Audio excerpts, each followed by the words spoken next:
Guys, நம்மளுக்கு camp போகிறதுக்கு தேவையான திங்ஸ்லாம் கொஞ்சம் கொஞ்சம் வாங்குறது இருந்துச்சு. இன்றைக்கி கொஞ்சம் வாங்கிட்டேன். இன்றைக்கி வாங்கினது மட்டுமே 850 ரூபா ஆயிடுச்சு. என்னென்ன வாங்கினேன்னு பார்க்கலாமா? ஃபஸ்ட்டு நம்மளோட மெயின் டிஎம்எஸ் வாங்கியாச்சு. இது வந்து 650 ரூபாங்க.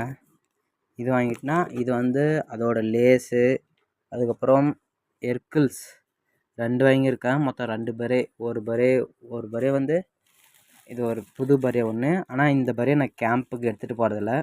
என்கிட்ட இன்னொன்று ஸ்பெஷல் பரே இருக்குது. அந்த பரே தான் கேம்புக்கு நான் எடுத்துகிட்டு போக போகிறேன். இது வந்து இங்கே பரேடில் அது மாதிரி போட்டுக்கிறதுக்கு இந்த பரே, அதுக்கு ஒரு எர்கிள்ஸு, அதுக்கப்புறம் இந்த பரேக்கு ஒரு எம்பளம் இன்சிஸ். இது இன்னும் ஒன்று என்னன்னா அந்த ஃபுல் யூனிஃபார்ம் வந்து பூட் ஆங்லெட் வாங்கலை. அது மட்டும் வாங்கணுங்க. வாங்கிட்டா முடிஞ்சு.